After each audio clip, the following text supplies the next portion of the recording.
Hi, this is Andrew with Mock Till You Drop, and we want to go over how you can mentally prepare yourself for the CFA Level I exam.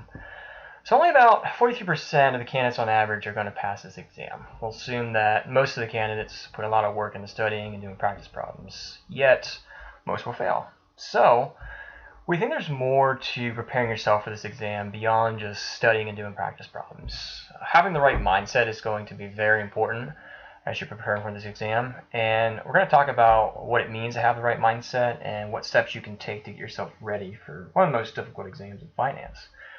So we're going to start off with a quote. If I can get to the slide. So this quote is from the president of the CFA Institute, and to help visualize this, let's say that it's the day of the exam and you walk into the exam room and there are 100 candidates sitting for level 1. So based on this quote, less than 20 of those candidates are going to be expected to finish the entire program. However, this doesn't necessarily mean that your odds of success in finishing the program are less than 20%, or in the case of the level 1 exam, if the pass rate is, let's say, 43%, that doesn't imply that your odds of passing is 43%. So let's say you have two candidates taking the exam at the same time. You have candidate A, studied for 6 months, understands the concepts really well, did plenty of practice problems and review, and is just mentally ready for the exam. While you have candidate B, who rushed through the studying, didn't do as many practice problems and review as they wanted to, and they just don't feel as ready mentally for the exam. So based on this alone, you would assume that candidate A has better odds of passing the exam than candidate B. If these were the only two candidates taking the exam and the pass rate was 50%, you'd probably give a little more weight to candidate A as far as what their odds of passing may be. So the bottom line here is that when you see these pass rates and odds of completing the program, that's not quite giving you the full picture, because any candidate has the ability to put the odds more in their favor, based on how they prepare for the exam. And we're going to talk more about this and how you can put the odds more in your favor by getting yourself into the right mindset. So to start off, we're going to suggest that you first determine your purpose for wanting to pass the exam. Now, you may be thinking, why do I need to have a purpose for wanting to take the exam? Why can't I just do tons of studying and practice problems? Isn't that enough? Well, it might be, but think about it this way. Let's say you're running a marathon and you're halfway through it and you start getting tired, you feel sore, you don't really know why you're running the marathon. It makes it easier to quit when you don't really know why you're doing something. So going back to the exam, that's why it's good to have a purpose, a reason why you're taking it.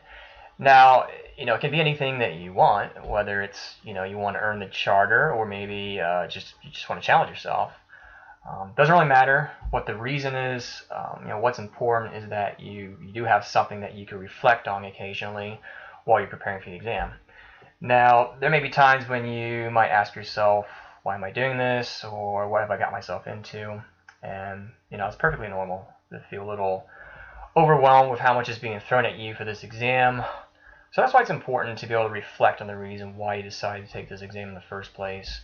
And that's going to help you kind of get back into focus when times aren't necessarily going your way, or maybe there's times when you have, a sense of self-doubt. Now, in addition to having your purpose for taking the exam, we also think it's a good idea to think about what it'll feel like when you actually pass the exam. So visualizing yourself achieving something can be a pretty powerful tool. And the thing about this is that, anyone can do this. It just takes a little imagination. And this goes hand in hand with having a purpose. You know why you're doing something, and you can see yourself achieving it. So there's a quote here by Arnold Schwarzenegger, who was a bodybuilder and eventually became a famous actor and governor of the state of California in the United States. He used visualization to help him with preparing for bodybuilding competitions. And that, while he did this while he was training. But what that did was it pushed him to work harder every day leading up to these competitions. So when you look at the level 1 exam, you're essentially competing with thousands of other candidates to try and get the highest score you possibly can. So by visualizing yourself achieving a goal like passing the exam, that can give you the motivation you need to go out there and do what you think needs to be done to help you achieve that goal.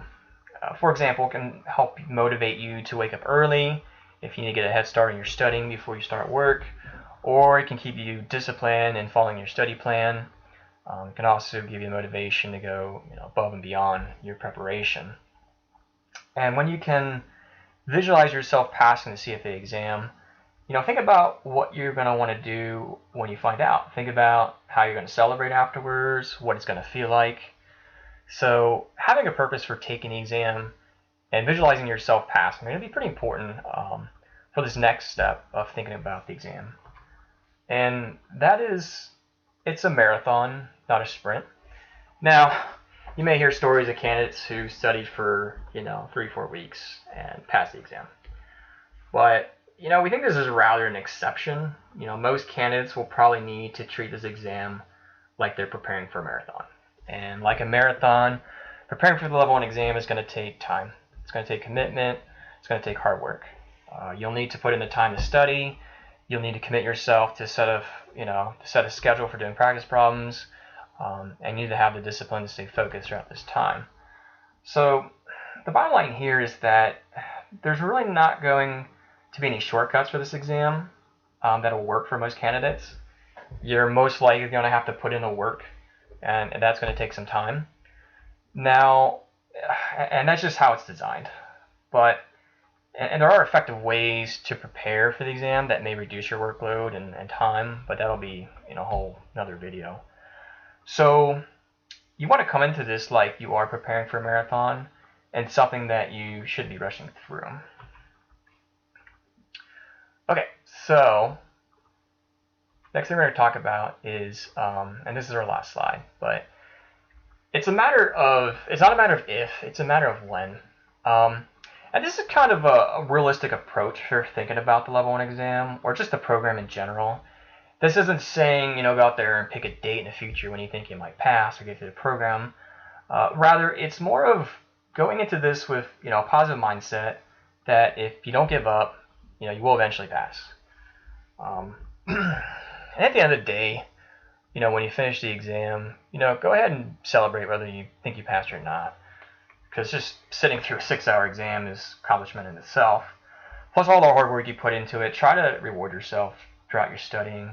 Perhaps set up some milestones every couple of weeks, or when you complete those milestones, maybe give yourself the day off from studying. There's nothing that says that you have to wait till you pass the exam before you celebrate or reward yourself.